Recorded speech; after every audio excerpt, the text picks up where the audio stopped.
she was going to record this thing. Thank you. Because you know how it is. And it's always, and I appreciate that because it's always a regret afterwards when people say, oh, tell me you recorded that. So thank you. So we have some panelists on with us tonight. These guys are going to pop in and share periodically as we go through the information. But tonight really is about you and helping you to figure out if you are not where you want to be in life, why not? And how can we support you in that?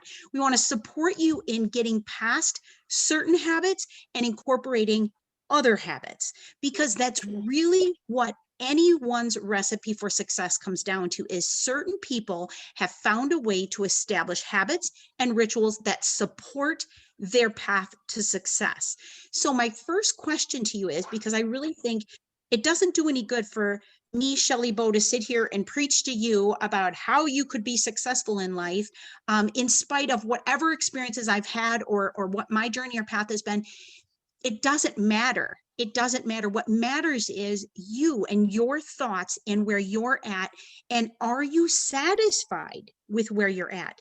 Because I can tell you, when surveyed, a third of Americans feel dissatisfied in their current occupation.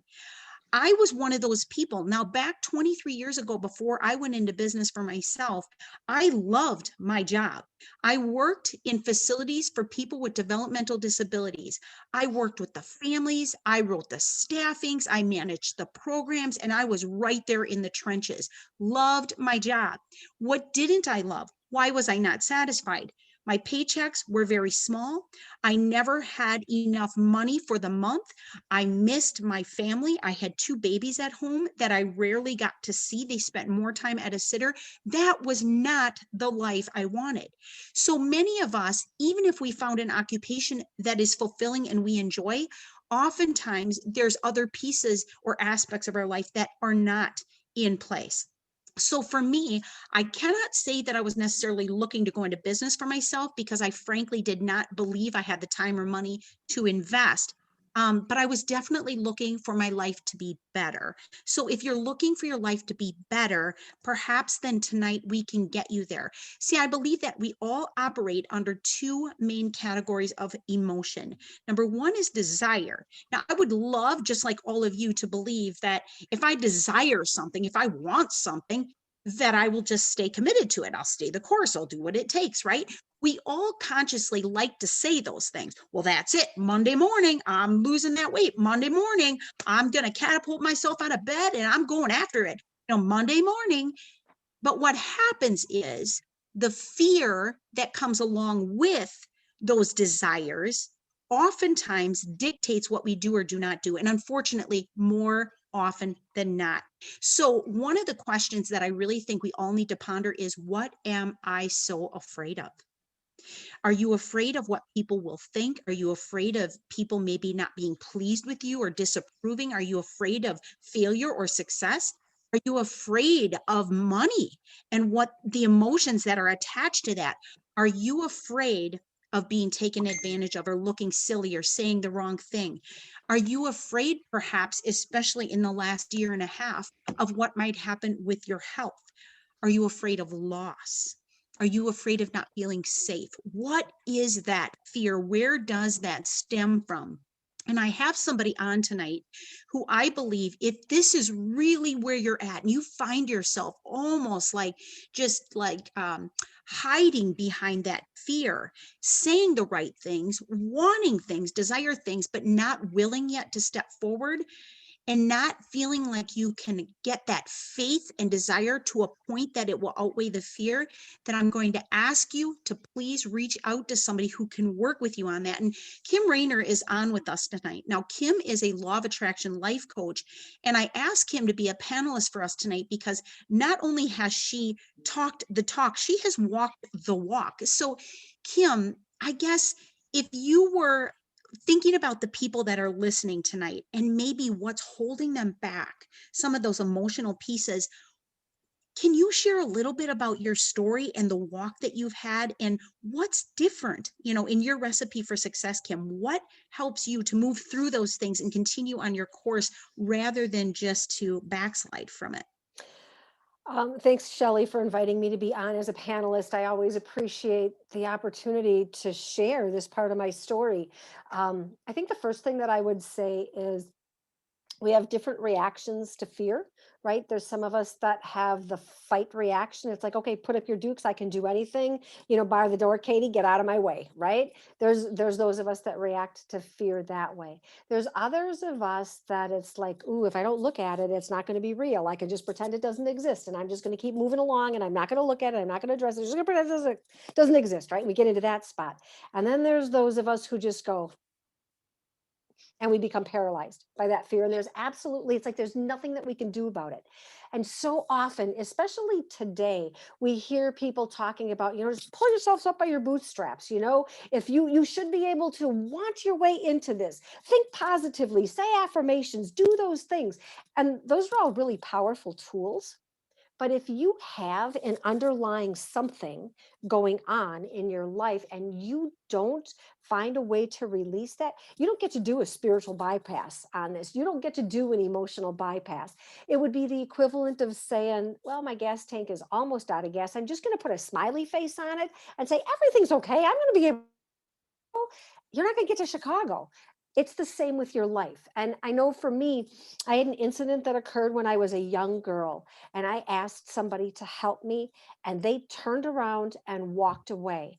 And in that moment, as a 12-year-old girl, I made a decision that I will never ask anybody for help again. I will make sure that I have the resources to do it myself. That decision has been a driving force for me, which has made me successful in so many aspects of my life.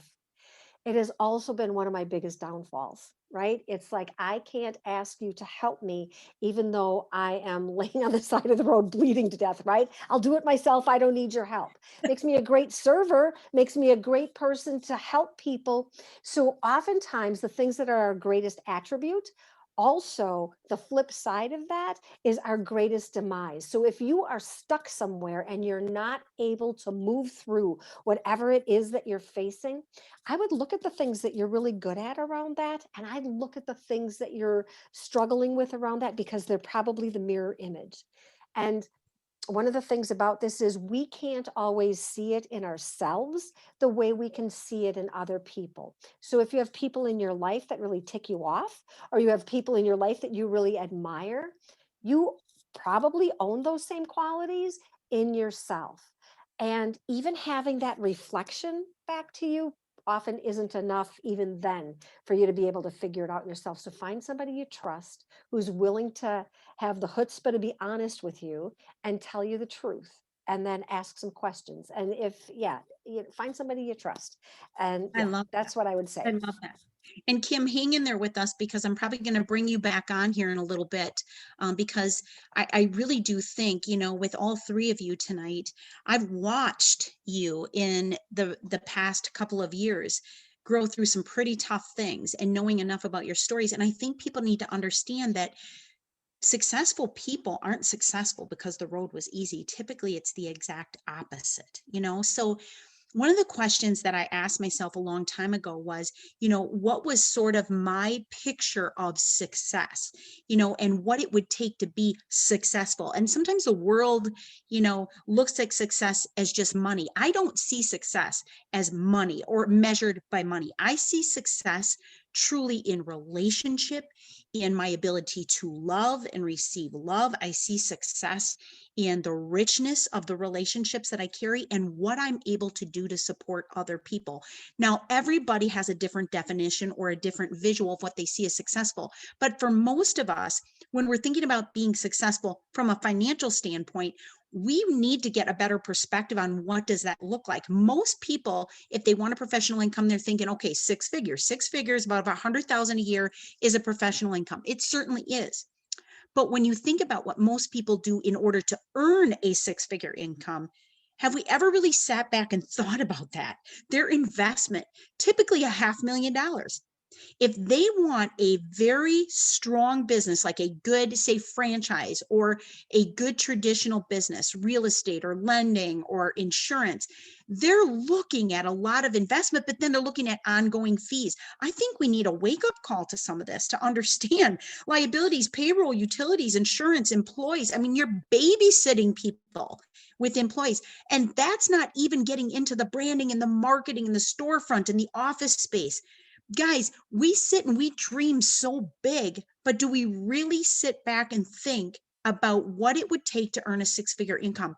When I was first looking at the business opportunity of marketamericashop.com, I remember thinking this may be the only business opportunity where I can actually afford the time and the money to get this going. And yet I get the six-figure return on it working part-time. Now, where do you get that? Think about a chiropractor or a doctor. I mean, a chiropractor, you're talking 4 to 6 years before they even crack their first back. They're investing, right? It's money being put out. Think about an attorney. How long until they defend or prosecute their first client? Yet we all want that big money, right? We all want that six figures. We don't realize really the risk that goes with it. So how do you get past that thinking and realize it's possible to have six figures without having that investment through certain opportunities? I think we need a wake-up call. I think we all do. I think in the time often that you would spend trying to figure out how to establish yourself in a professional occupation, you could have built an actively growing six-figure residual income or ongoing supplemental income with this company in that time. And I don't know if people understand that. And you know why? Because it's hard to believe, it's hard to grasp because we see what other people do out there. See, what happens is you even start to think about those things and explore that a little bit further, and your brain goes into protection mode. That's truly what happens. And some of us, we can get a little bit further in that before the brain suddenly fires up and you're defensive and you're defending your thought pattern, and your brain is there to protect you at all costs. It's just the way we're wired. We are not designed to do things that are uncomfortable or scary or cause uncertainty. And that's exactly what people feel. So here's what I see as I mentor people through the last 23 years. We sit down, everyone gets excited about the possibility of earning a serious professional income. Everyone gets excited that they can do it part-time while continuing to do their current occupation. That's always exciting. And then when you tell people what the list is of the things that we have to do, they're like, oh my gosh, that's it? That's nothing. I can do that. So why don't we all? Why don't we all? What is it that's holding us back? I believe that suddenly, if something doesn't go exactly the way you were hoping it would, it feels sort of scary, unsafe, and uncertain, and you retreat. So how do we get you mentally to come through that and past that? This was a gal that I worked with back when I ran a gym. She walked into my gym and I think she was 335 pounds in the first picture, 335 pounds. She said, I have become a horrible mother. I work all day. I come home. I have a child who I spend no time with. I don't even care if he sits on video games because all we want to do is eat pizza and snacks and he can play his video games. I've become a horrible mother. Tell me what to do. And I started walking her through. And I mean, I have never, ever experienced somebody so committed and so serious at good weight management as this gal, Mandy. Yet I walked with her. She lost 57% body fat. She ended up getting down, it was, gosh, I think at her wedding, she was less than 180 pounds. And then she took her life even further and became a weightlifter and became very successful in competition. This girl was right and she was ready. She stayed committed. She needed a wake-up call. She needed to take action. Her desire to be a great mom. It wasn't about just being healthy. It wasn't. And sometimes people say, well, I just want to be healthy and help others be healthy. That's sweet. Don't we all, right? Is that enough for you to do what it's going to take? Because this woman, every single day in that gym, was willing to eat right, work out, follow the plan to a T. She was absolutely committed. What is the difference? It's the mindset. Dan Spanbauer, would you mind, you have had, I know, quite a few different stories where you have walked through things to overcome. Would you mind popping on for a second and just sharing with us, like, what is one of those stories, Dan, that you'd be willing to share with everyone where you just felt like almost giving up, but then somehow that lightning bolt or bolt of energy Yeah, catapulted? I've had enough of them, which is, this last, I would say 2.5 years have been a crazy ride, but for the better. I'll use this example.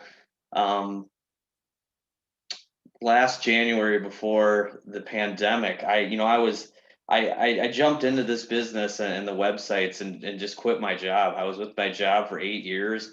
It was a family part business. My dad was in it for a while and he got out of it. He got burnt out and I just saw that this website, I always liked working with people. I just didn't know it. Even though Jenny's like, oh, I always would complain. I'm like, oh, I hate dealing with customers. I hate dealing with people. Like, but it was just the atmosphere I was in. It wasn't the people, it wasn't the customers. It was my environment, right? And so I jump into this, May of 2019.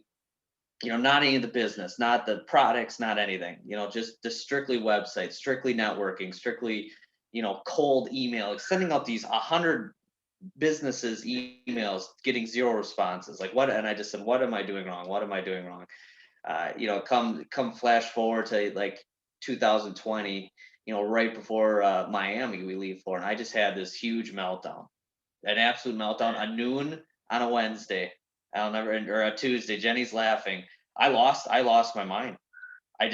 She couldn't control me. I was like, I'm done with this. I don't know what I'm going to do with my life. I can't sell websites. I can't do this.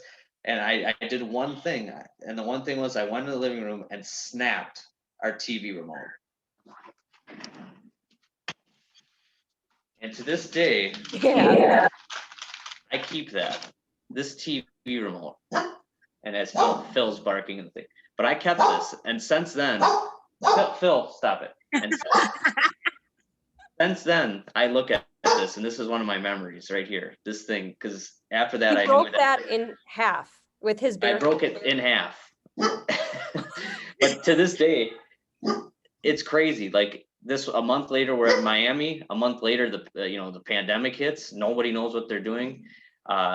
I had a website sale then, like right after that, and I just kept it going. I didn't give up, and it's all paying off now. But now I got to learn that I got to ride this wave the right way. I got to keep following up with people. I got to keep. I don't want to snap any more TV remotes because the next TV I buy is going to be a 90-inch TV, and I'm not going to do that. So but it's just little things. Did I know that I was going to have this major meltdown on this day? No, I didn't. I scared Jenny. I'm just literally like lost my mind saying, why did I do this? I don't know what to do with my life. And, because you put in some time and sometimes it doesn't pay off right away.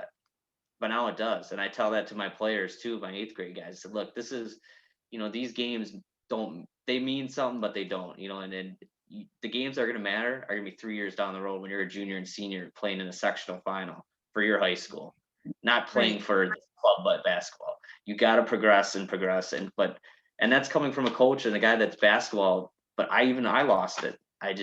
You just got to keep grinding and pushing forward. So I always keep this remote, this half snapped remote. So this is like, someday this will be framed in our new house. So I love that, Dan. I love that. And I would agree. I think we've all been there. We have all been there.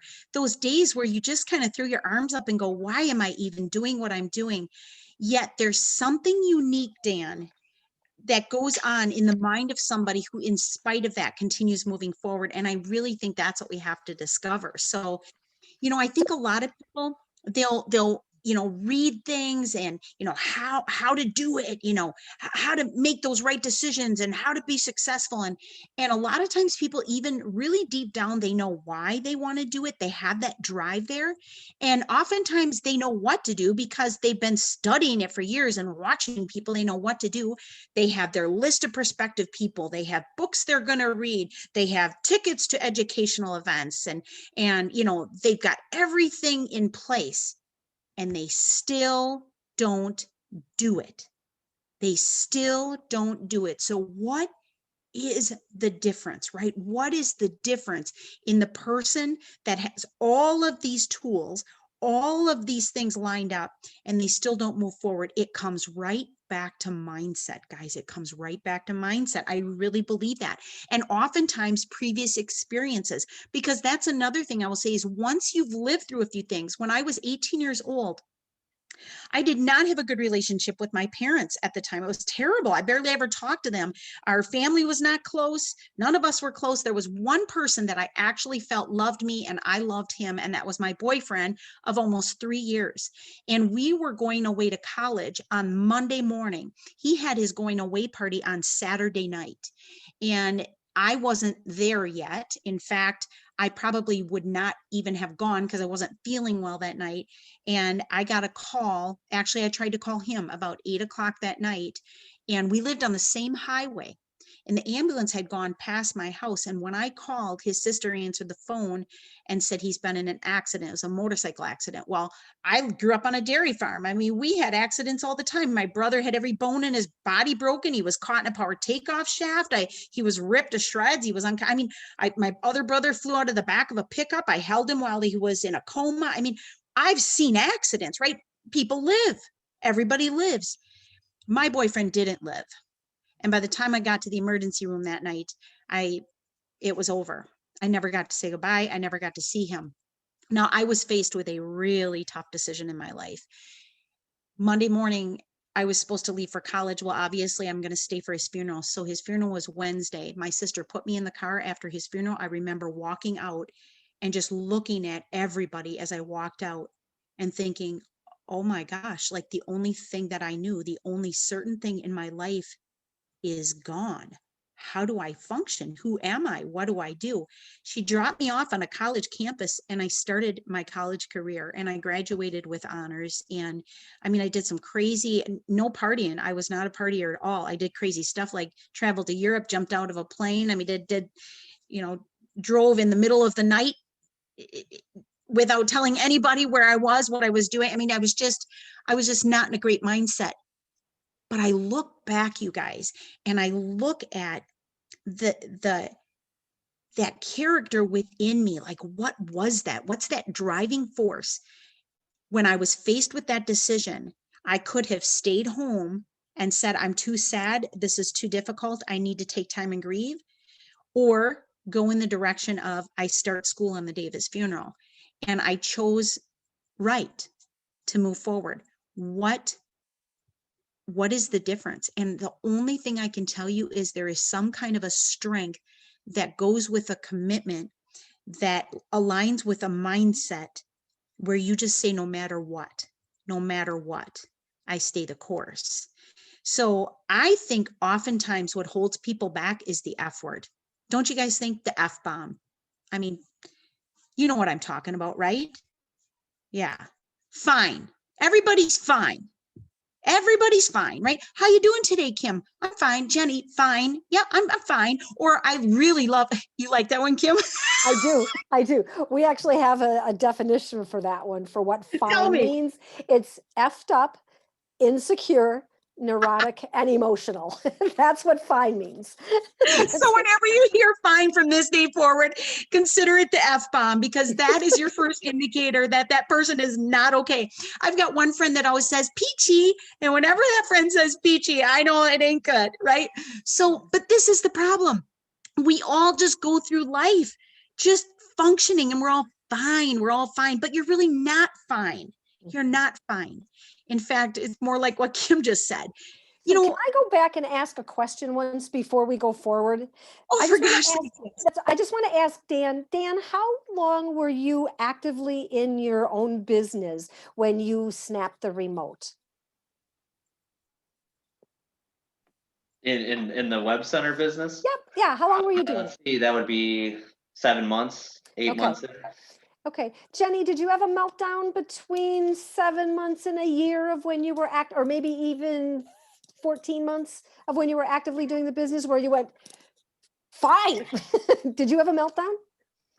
I feel like, yes, I did. And I still feel like sometimes to this day, I don't have as big of a meltdown as breaking remotes. But there's days, and I was just talking before this, I was meeting with my accountant. They just started a new business as well. And we were talking about that and how some days you wake up and you're thinking, why am I doing this?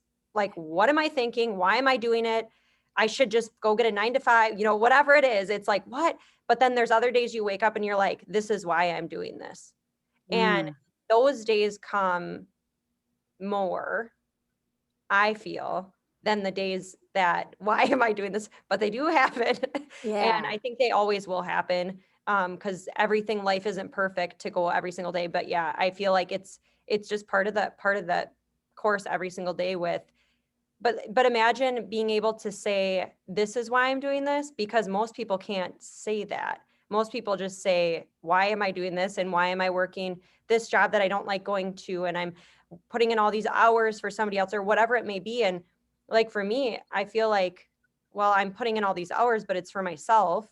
And listening to Shelley with like the traditional businesses or doing that, I've done both things and I'm in the process of expanding my traditional business. I have to say that because of the Market America business, I learned so much in how to leverage, how to create different things within my traditional business. It's incredible. But it's also, I look at it and I go, why am I doing this? Because it's hard. And I worked almost 3 years. I'm going into my 3rd year of my traditional business. I have yet to pay myself. Yes. So Yeah. I met with my accountant. I'm literally going to be making a paycheck, which will not be much, but I'm literally going to be able to start paying myself 3 years. So when you look at, and that for me, for a traditional business, I feel like we're growing very quickly, and it's because of what I know and the knowledge I have and what not to do, what to do. I think that's why, because I have all that education behind me from seminars and from all these different things that most people don't have access to. But, Yes. but it's, So I the think reason so that I often- asked, Oh, go ahead, Kim. I was Go just ahead. gonna say, the reason that I asked that question is because I'm a big girl about patterns. I study patterns, I pay attention, and there are cyclical patterns. That space between 7 months and 14 months, and it really doesn't seem to matter what you're doing. There is a moment in there when most people will hit the time and say, this is stupid. Why did I ever decide to do this? And I don't care Yeah. what it is. I don't care if it's, I'm going to run a marathon. I'm going to be the best chimney sweeper in the world. It doesn't matter. We hit that spot and we break the remote, or we throw the watermelon, or we do whatever. So it's like really normal. And I mean, I've been coaching people for a long time, and that's a pattern. So if you are in that space and you are like, oh, why did I do this? Know that it's going to change, and you are probably in that ebb and flow cycle. So that was the whole reason that I asked the question. No, that's awesome. That's awesome, you guys, and great input, and so much that I think it offers people to have a lot to think about. And as you were talking, I'm thinking to myself, what is it? Some people establish a very, very strong why and attach themselves to it.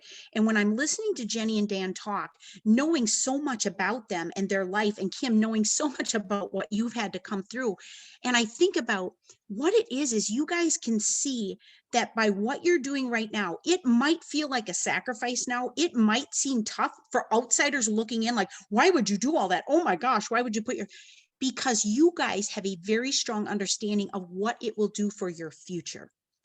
And I think so often people are in denial and they don't want to face that fact that they're not going to be okay in their future. And I think some of us are just willing and understanding that if we can grasp onto a very strong reason why, that in spite of the breaking the remote or the watermelon or having the meltdown or just going, why am I even doing this? In spite of it, we get through it and we keep moving forward. So many people get stuck. They have ideas, they have aspirations, they have desires. I mean, you see this, and I see this often, Kim. I would say in the first 90 days, I call it the honeymoon period when I start a new partner. It's always like, yeah, yay. Oh, that was good. I loved that. Can we do this? Can we do that? And then pretty soon you start to see that if things don't align exactly the way they wanted them to, it feels uncomfortable. comfortable, they're threatened in their safety and certainty, and they start hitting the snooze button, and all of a sudden we can feel the brakes going on. And so we as mentors working to support people, it's almost like we hit a little bit of a wall. I do anyway. I hit a little bit of a wall, and it's like, listen, I'm a busy woman too. I'm not going to chase you. I'm not going to chase you. You have to dig deep and figure out what you were excited about in the first place. And sometimes it's just the right person or the right conversation or the right book or the right audio that wakes you up. It's sort of an activation alarm and says, come on, you got this. You're better than this. And one of the things that I've seen oftentimes, and I wish this was better, but I drew it quick today. So we start out in the middle with our culture and what we're part of, what feels right, what we're taught, what we believe, right? And we fit into that culture and it feels safe, it feels good. And that's a big word, guys, by the way. Safety, certainty is a big deal for most people. And so in your culture, if you're sort of fitting in, and I will say following the yellow brick road, doing what everybody does, it feels safe. But oftentimes you sort of have subdued your true dreams, aspirations, desires, right? But then all of a sudden, maybe you meet somebody or you attend like a Tony Robbins seminar or you read a great book and it's like, hey, there's possibilities out there. Maybe my life could be more. Maybe I could do more. Maybe I could have a great future. And all of a sudden you have this sort of awakening. And then you take it a step further and you're like, okay, I'm going to apply some of this, what I'm learning. And then you start surrounding yourself with the right people and you're like, holy cow, I can recode this. I don't need to just fit the culture. I don't need to be exactly what I was surrounded by, taught, listened to, or the patterns and programming that come with us from an early age on. And you start to sort of rewrite the code for your life to become the new you.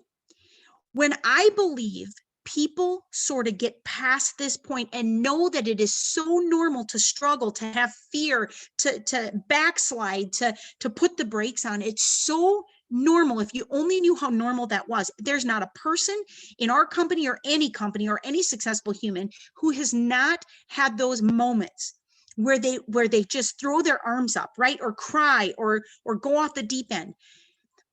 But if you believe you're in the process of becoming your extraordinary self, it's different, guys. You'll take the right pattern. You'll stay the course somehow, some way, and you will actually rewrite the human you are and choose to sort of go outside the box of what everybody wants to stuff you into. Some of you, however, are just waiting until you feel like it. Now, Jenny, you come to mind right here for me because I knew you as a business owner with marketamericashop.com before I really knew you. I would see you occasionally. I knew your name. I knew you were super cute. I didn't even know Danny Boxes existed back then. I mean, I knew you had some guy on the side over there, but didn't really know that it was the famous Danny Boxes at the time, right? But Jenny, I remember the moment where all of a sudden, because you were sort of with a culture of people that loved products, loved, makeup, loved retailing things and utilizing them and incorporating them into their businesses, but they didn't really ever get attached to the system and understanding this could turn into a part-time 6-figure income for them. You, however, broke the mold. And I remember seeing you, and I think, Jenny, it was like on franchise business presentation one night. And I'm like, who is this girl? Who is this girl? Do you remember this, Jenny? What made you stand out from the crowd? You sort of broke, I remember saying to you, you broke the mold, like you broke the pattern. What was it? Do you remember? It's funny because I don't think Danny Boxes was around when I started. It was like right before we got together, probably right after. I don't know. It was a long time it was a long time ago, but I originally wanted to partner because of motives, obviously. I truthfully, I think what happened was I think I went to World Conference. Wow. And I think what happened was the only reason I went was because I had a free flight voucher and I didn't know what else to use it on. So That's awesome. And I'm like, Miami, that sounds nice. Sure, I'll go to a conference for a couple days. This will be good. And I have no problem like traveling by myself. I'm weird. I don't know. But I mean, I went with some people too. But Yeah, I went and I remember sitting up on the fourth, way up on the top, and I was like, wow, there's a lot of people here. Like people can do this. Like this is pretty interesting. So what I think it took me a few more conferences to really know what was going on, but I think it opened my eyes to wanting to be an entrepreneur, to opening my own salon, because that was never something that I thought I wanted to do. I Yeah. started doing hair because I wanted to be a stay-at-home mom, and now that's Dan's going to be the stay-at-home dog dad. But that's just, it wasn't ever in my wheelhouse. It wasn't something I thought I could do because I was never brought up. I was not told I was smart. I was told I got things because of the way I looked.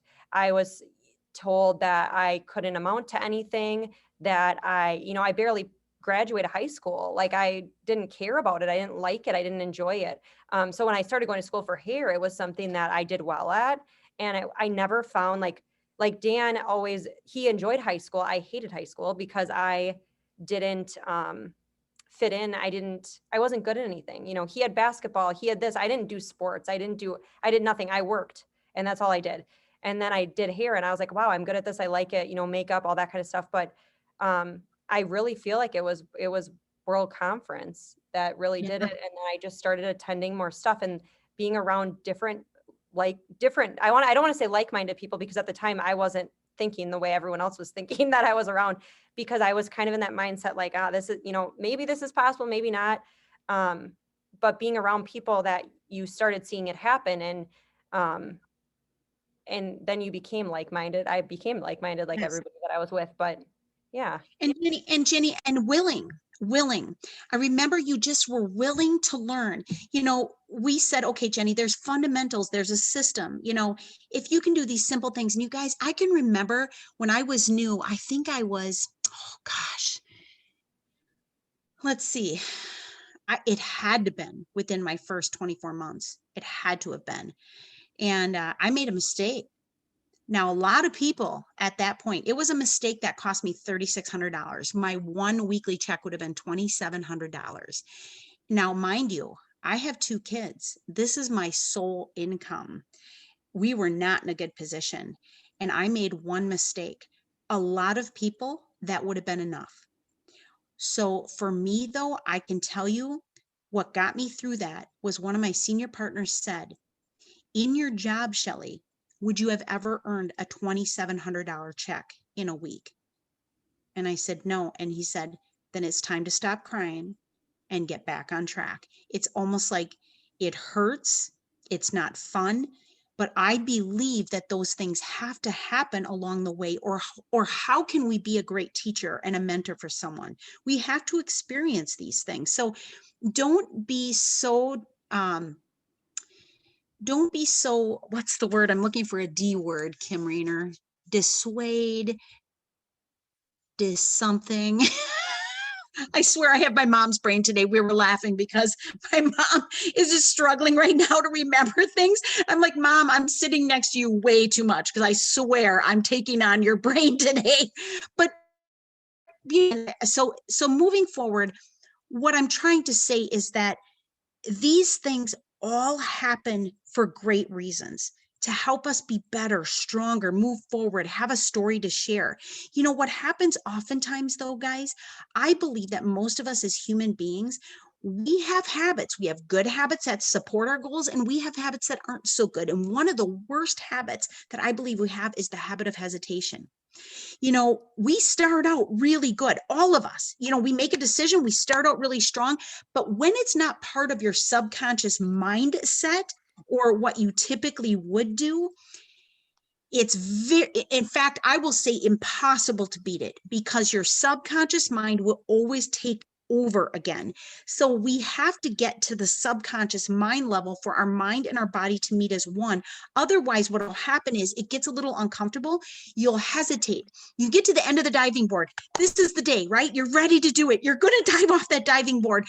And you get to the end. It's like, the water's cold. It looks really scary. It's so far down, and you back away. And that's exactly what happens to us as humans as we move forward in our lives, even if we have all the right intentions.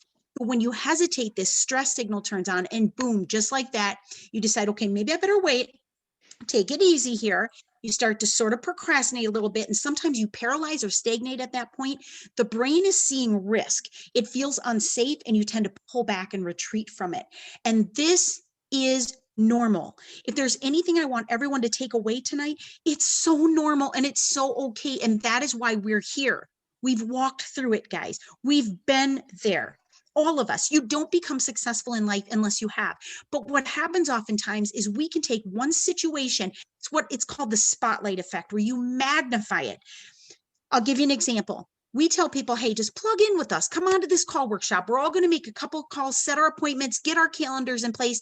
And you would be shocked at how many people the fear just rises to the point that they just can't even bring themselves. And I'm just disgusted with the word can't. I believe we should eliminate from our vocabulary, but so often people say, I just can't do it. I just can't do it. Why? Because in your mind, here's what you see.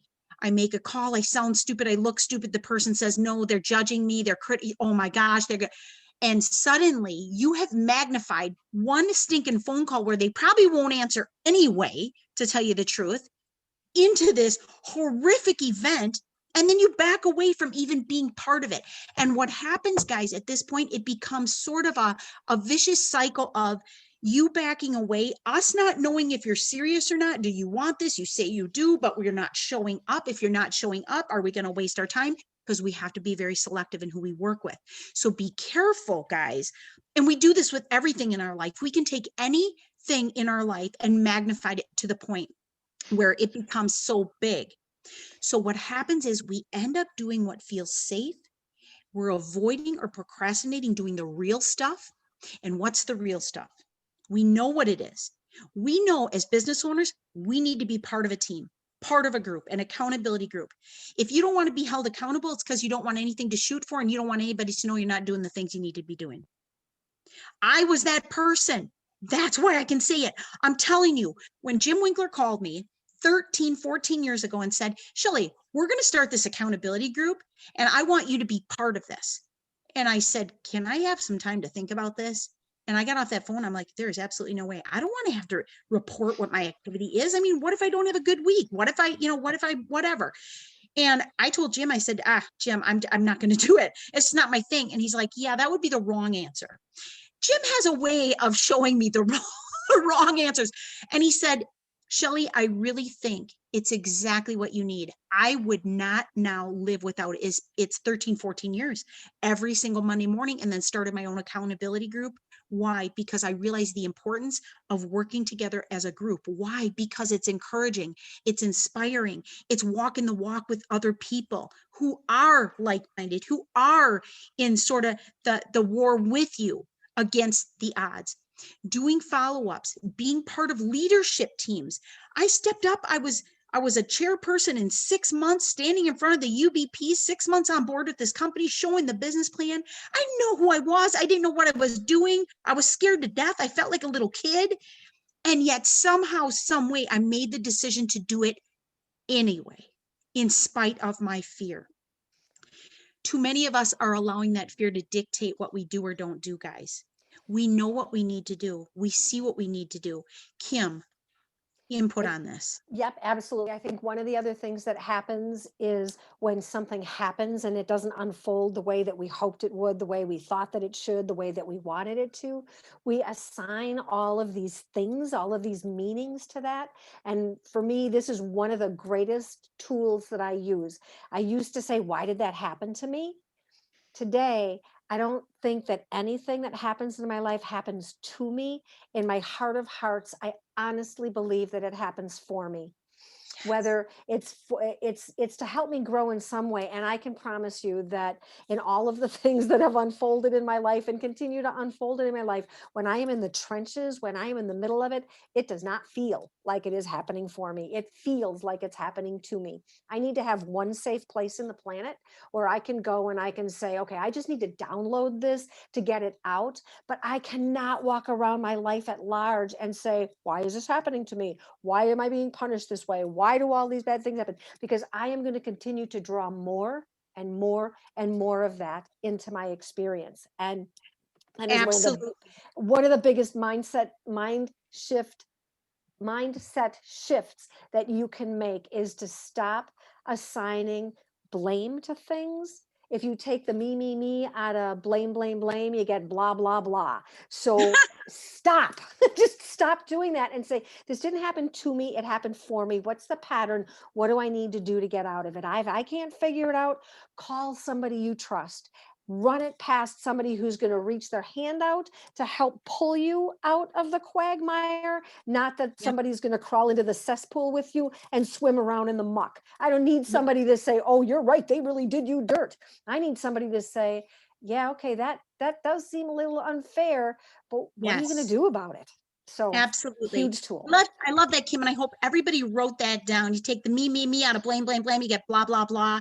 And Kim, it's so funny because I was just listening to you on YouTube earlier today, and I remember you saying that positive conscious language and the terminology that we use, the vocabulary we have, but the words we choose.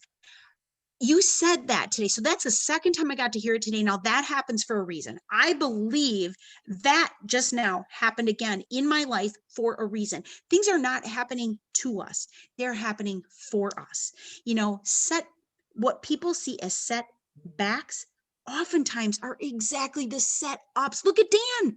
He thought he was having the worst day of his life. He's having a meltdown. He breaks his remote. It felt like a total setback, but it was a setup for Dan this day where you would share this story.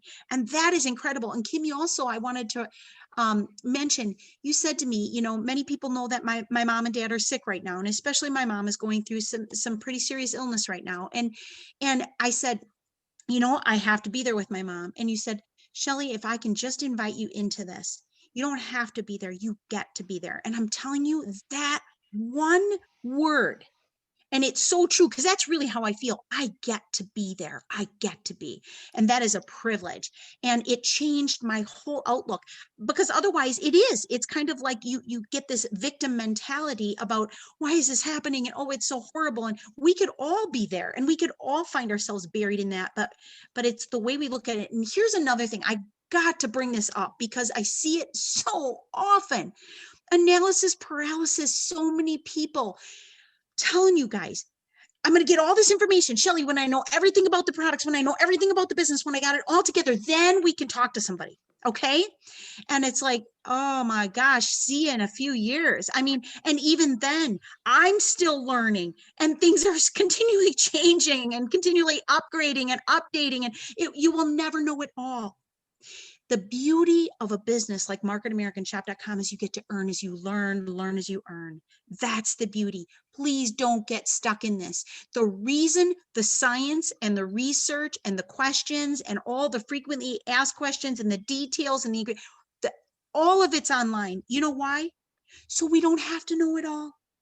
We don't want to turn you into an engineer, a doctor, right? We want you to be an unfranchised owner, an entrepreneur who owns a beautiful platform that is supported exactly the way a franchise is. Working it part-time with mentors, with coaches, with people in there with you. Don't be paralyzed by this. Sometimes I just have to say to people, don't keep waiting. What are you waiting for? Are you waiting for the perfect moment? Take a deep breath and jump in. Maybe you were 5 seconds away from completely changing your entire future. Not just your future, but the people in your life, the people in your world, their future, right along with it. But Shelley, I've got this and I've got that, and I'm so busy and I'm working 2 jobs and I've got kids and I'm a single parent, and yeah, I know. It's exactly why you chose this platform. It's exactly why it's been brought into your life, because you are so busy, because you have 2 jobs and you are a single parent and you don't know what your future is going to be. That is why we're here. So it's not really that's a problem, because the problem, any problem, can be solved by action. We know that. The real issue is you are for some reason holding yourself back from taking the action that you know you need to take. Change your decisions and you will change your future. We have a 5-second window. Whenever you come upon a decision in your life, you have 5 seconds to decide which way you're going to go. And I will tell you what's going to dictate that decision is going to be what's in your head. You stay in your head, you're dead. You have to consider, are your decisions right now, the ones you're making right now, even as you listen to us and the fear rises up within you and you're like, oh, you know, everything they're saying, I know this is me. And you still have that fear. That's why we're here, to support you through that. But you have to decide right now, the decisions that you're making right now, the decisions you're going to make this week alone, are they keeping you on track? Are they taking you down the path towards success, or are they pulling you back from where you want to be? You know you're better than this. You all do. You wouldn't be on here. You are the exception to the field because you took the time to be here with us tonight. You're the exception to the field. And if you're here as a guest, you're the ultimate exception to the field because you are here as a guest. Some of you feel so trapped, so full of fear. You have what I call the knowledge action gap. You've been reading for years. You've been listening to all the right stuff. You've attended all the right seminars. You're plugged in everywhere. And that's where it stops. But you're still not taking action. You're still not taking action. So what's holding you back? I think sometimes we are so trapped in our own heads. And I say you're in your head, you're dead, because I was there. Oh my gosh. I was there. I would walk around with thoughts spinning through my mind, scared to pick up my phone, scared to call people, scared of what they would think, afraid that I wouldn't be pleasing to people. I'm a people pleaser by nature. I'm an entertainer by nature. And if you're not pleased with me, it hurts me inside because I have a very, very gentle and compassionate heart. I'm very sensitive to those things. And at the same time, I'm strong as hell and I am badass. It took coming through a lot to become this strong in who I am and what I have to offer you. Quit putting it off until tomorrow, guys. Decide what you're going to do today. It is your decision. It is. Turn your setbacks into setups. Turn your ideas into reality. Turn your fear into faith. Turn your hesitation into action. You are the only one. We're here to guide you. We're here to love and respect you. However, I'm just going to say this. I'm busy too. Everybody you see here tonight is busy too. We can all be busy, right? We choose what takes priority or precedence in our calendar. You have our attention. You reach out to us. You set us up for appointments. You put us in the driver's seat with you. You take us on as a mentor. You are our priority. We love and respect all of you. Whether now is the time or not, it's okay. Some of you, it's not the season. Others, you just been holding your own self back. So you have to make that decision tonight. Now, I put a list together of what I believe are the most important things. And forgive me, I wish these could have been fly-ins for you. I was going to make it all fancy, but I didn't. So here it is. These are what I consider non-negotiables to be successful with marketamericashop.com. First of all, number one, choose somebody who you see as a success and do what they do. Follow in their footsteps. Don't question it, just do it. Number two, read books that will support your growth personally and business-wise. Number three, listen to your unfranchised media app every single day. I'm not saying an hour a day. I'm saying listen to something every day. Maybe it's a total of 1 hour for your week. Number four, host or attend 1 to 2 educational events weekly.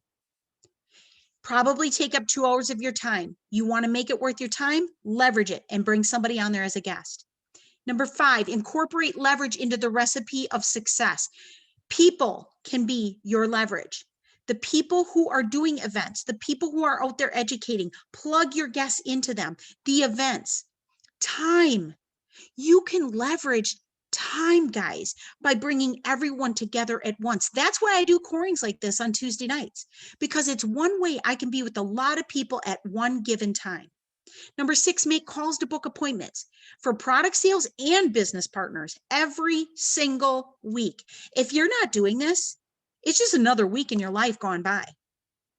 You know, we watch hours pass, days pass, weeks pass, months pass, and pretty soon years are passing, and you're still in the exact same spot. And maybe, just maybe, all you needed to do was step up and say, I'm uncomfortable, I'm scared, I'm nervous, I really don't want to be here, but I'm going to do it in spite of the fear. I'm going to be on that call workshop. We have one every single Wednesday morning, 9 o'clock. Number seven, write a strong goal statement And it's one thing to write it, but you need to read it every single day. Every single goal that I write, I manifest it into existence. I stay committed to it. I'm telling you guys, if you could look at my goal statements over the last 23 years, those people who have walked this walk with me and they've listened to me week after week read this goal statement out loud, they can tell you my goals come true as just like so many of theirs do. The reason is I write them, I believe them, I commit to them, I manifest them, I visualize them, and they just happen. The power of a goal statement. Number 8, do what you say you will do. Don't say things and not follow through because it feeds the vicious cycle of shame and guilt. Say what you mean what you say, follow through on it, and only agree to those things that you're willing to do. Number 9, report to your mentor every week, 5 minutes. Report to somebody. Shelly, this is what I did this week. This is where I'm at this week. I've got a couple people coming on Tuesday night to the unfranchised business presentation. Got a couple people popping on that event on Thursday night. Report to us. We need to know you're doing things. We cannot continue to work to raise the dead. It is much easier to give birth to a new unfranchised owner than it is to continually drag you. I will not drag you. I will not come after you. I will support you. I will love you. I will respect you. I will let you know what's out there for you to plug into. But if you continually don't show up, I can only go so far. It really needs to be you. Number 10, attend every Tuesday night UBP, onlineubp.com, onlineubp1word.com. Why? Why do I have to be on there? It seems like such a waste. I've heard it before. Until I hear you being the person that's invited to be on there showing it for the nation, you need to still be on there. And even then, you'll be on there because you want to be. You know why? Because you'll have a guest on there. When you have a guest on there, you're going to want to be on there. You're going to want to hear what that guest heard. Be on there and use it as a training ground. Be on there because your guest is on there. And if you're on there and you're going to take that time to be on there, chances are you're going to want a guest to be on there so you can leverage it. Every local seminar, it's never been a question, non-negotiable. I attend every local seminar, every major convention. Jenny said it tonight. What woke her up to break the mold and break the pattern? It was World Conference. These events change your thinking, guys. Number 11, expose the products to a new person every week. Number 12, expose 1 to 2 people to the business every week. Number 13, imprint appropriate action on your team. Duplicate and imprint the appropriate and right things that will support them in their growth. 14, follow up with the previous week's appointments and work every single week to achieve your retail goals and your commission goals. Stay focused on it. This is my list of non-negotiables. I fulfill this every single week. And if I don't, I work harder the next week to fulfill it. But this is what I would consider non-negotiable. You're looking at just over 10 hours in your week to accomplish this. Everybody can find 10 hours. And if you don't believe me, take 168 hours, minus off your work and the things that you need to have happen in your week, and find out how much discretionary time you have left over. And that will support you in figuring out what time you really have. I want to thank all my panelists. It is 7:29, so we're going to all pop over to onlineubp.com.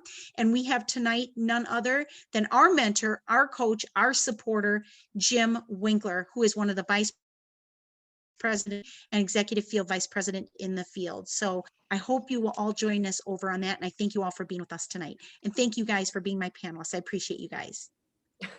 Danny and his remote. Bye, guys.